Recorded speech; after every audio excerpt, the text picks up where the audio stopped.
Hello ladies and gentlemen, and welcome back to my Skylanders Giants Only Nuzlocke. So this is part 2. In case you missed part 1, you didn't really miss all that much. It was the first 2 levels. No one died, everyone's still here. I do explain the rules in that part, so do check that out if you missed that.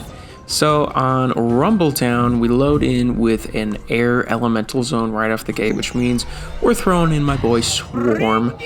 Swarm is pretty cool because he has some of, if not the best, mobility of all the Giants in the entire Giants roster.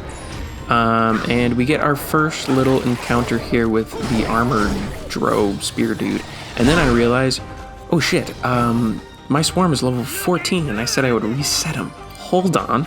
So I have to go and reset Swarm, obviously, and get him back to level 1 with 0 upgrades, which is both sad, but also part of the challenge. So, loading him back in, all we can do is hover and attack with our melee, basically.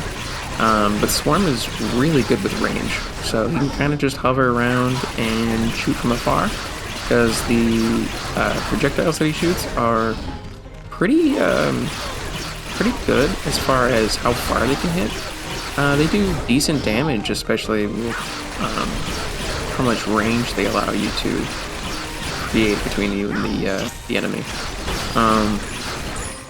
Pick up some gold here. Again, not super difficult enemies yet. The root runners are really easy. Obviously, the chompies are easy.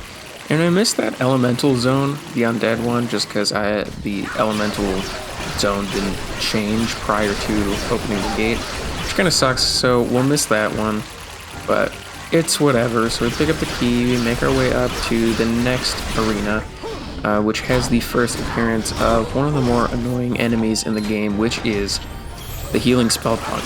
So this is especially annoying, not so much difficult as it is just annoying, but aiming Swarm's projectiles is really quite frustrating because you can't manually do it. It just kind of auto-locks onto people, and it gets kind of jank when you're trying to specifically target the healer spell punk while there are other enemies around.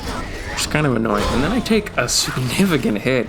Even just one hit from these little spear guys took off about a third of Swarm's health, which is honestly pretty brutal, especially in an early level. So gotta be a little more careful than I was right there, obviously.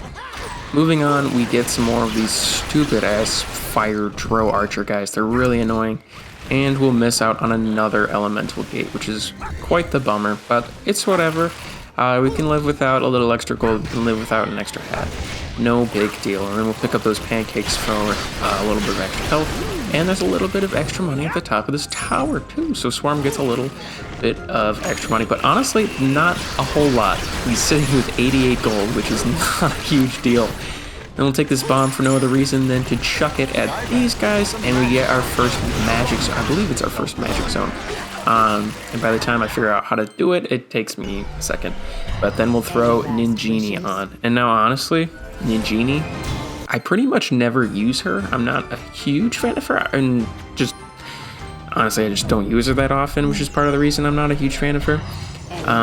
So we reset her back to 1, and it means we lost all of those upgrades. So she's got this weird melee, which has this ridiculous cooldown, but it's got a really significant, like, AoE.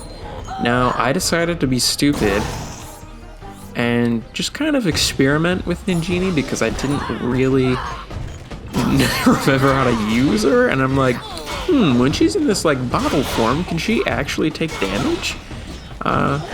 Let's find out. So clearly, yes, she can take damage, and I'm like, okay. Alright, you know what, maybe that's not entirely fair considering I was just experimenting, right? That doesn't really count.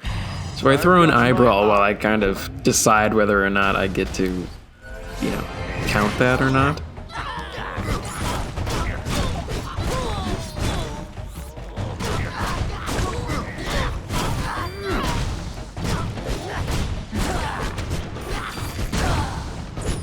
I understand if people don't like eyebrow, but he's still fun.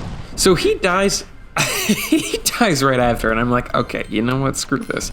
I'm using my restart, and I'm just gonna redo all of that initial stuff in this level, because there's absolutely no way I'm losing Ninjini and Eyebrow in level 3, because that's ridiculous. If you couldn't tell already, I'm not very good at this game. And yes, I know it's a children's game, which makes it that much worse. So Swarm does everything he just did 5 seconds ago, and we make our way back to the Magic Arena eventually, and we can actually properly attempt this encounter.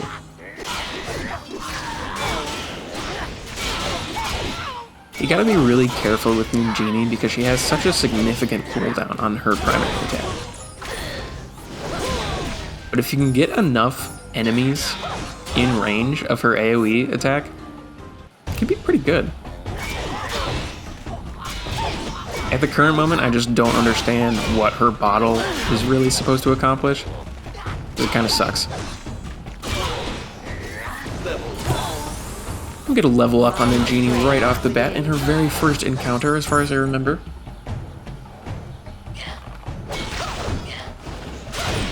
And we're even able to reach these archers up on this platform, which is pretty sweet.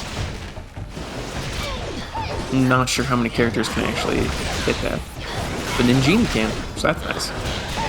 She also seems to have kind of a nutty armor rating. I didn't look at her stats yet, but kind of within both of these encounters, both attempts, with Ninjini, it seems like the armor rating has procced twice, which seems pretty good.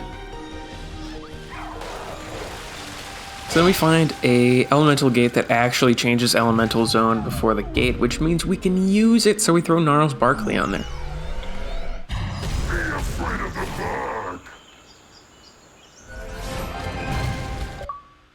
And then my Xbox 360 controller runs out of batteries, and I have to reconnect it.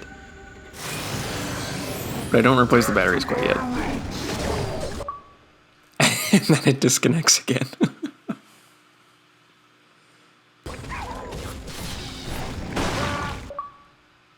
And at this point, I'm replacing the batteries. So then we breeze through this. It's just a root runner and some chompies, and we do this stupid lock puzzle. Whatever, congratulations, subtle flex, perfect score. And we pick up some extra gold, not a hat, but it is a fair amount of gold, and T-Rex has like 400 plus, which is pretty good. So then Ninjini is back, taking on this next encounter. We have a healing spell punk, and this turns out pretty easy because all the spear guys get stuck behind a wall, so I can just take on the healing guy without even having to worry about the spear dudes. And then Ninjini can just go clean up the rest.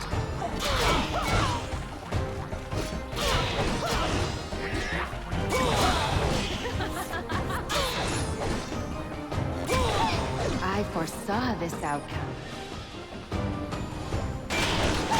There's nothing in this house really except some extra gold. And then we move on to an air zone, which means our boy Swarm is coming back.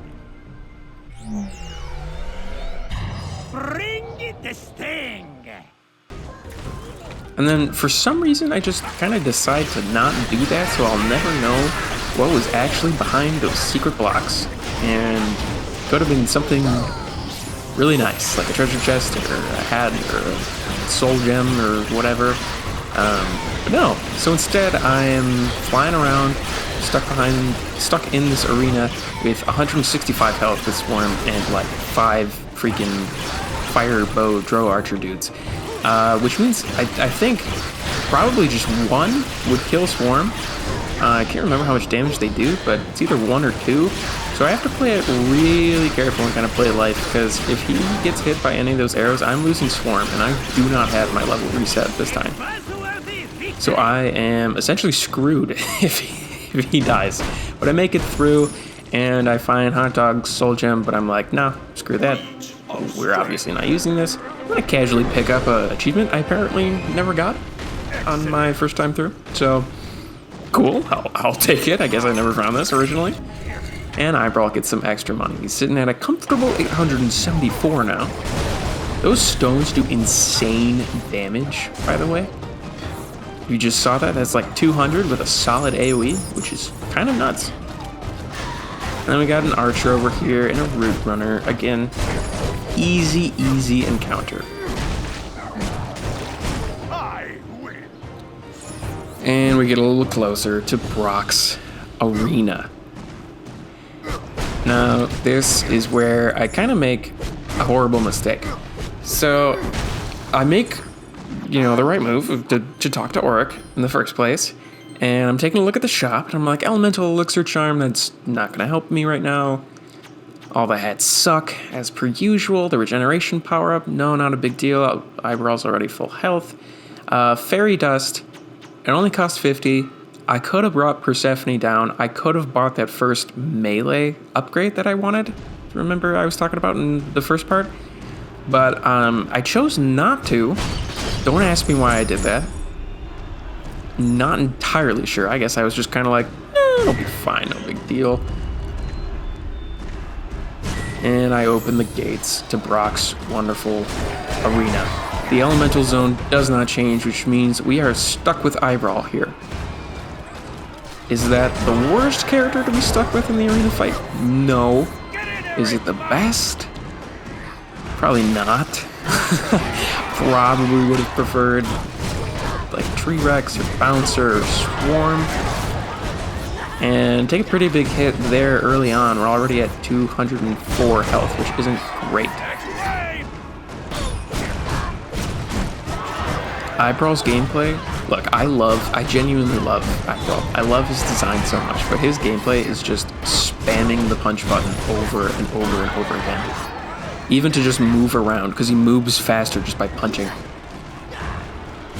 Now I'm at 129 health, which is concerning, so that level up was pretty clutch. Well, we're just getting started. See if you can deal with this. And then we introduce the stupid fire pit thing, which adds another element to the fight. But we're chilling. We got full health right now. A couple of the archers aren't a huge deal. Eyebrow can just kind of push them off. Or push himself off. It's fortunate. So, yeah. Anyways, he fell off. And the way this kind of works is that he kind of he can still take damage when he's falling off the edge of the cliff, which sucks. So you really don't want to fall off, but I learned that the hard way.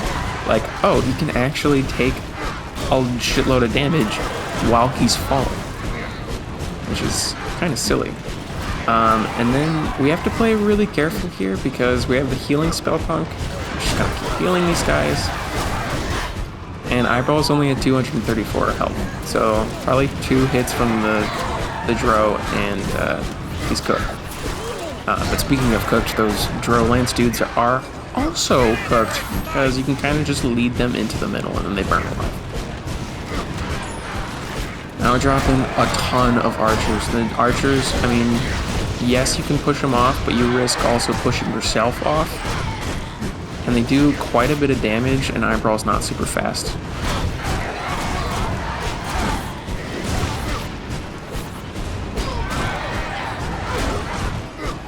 Now we're at 261 health, which is, again, not good. It feels like we're playing this entire fight just at very low health. Almost fell off there. And then Brock joins the fight. And this isn't fun without a ranged Skylander. With just a melee, Brock's fight is annoying. It's tough to deal damage with him, to deal damage to him without using the center plate and with only melee attacks. And I fall off, and I take damage from the center plate while falling off the edge, which is ridiculous. And also the 3 spell punks are a pain in the ass to deal with. Because you can't really do anything to Brock until they're all dead. And again, you just have to keep spamming Eyebrow's punch because he moves faster that way, which is silly. So you just spam your primary attack button over and over and over again.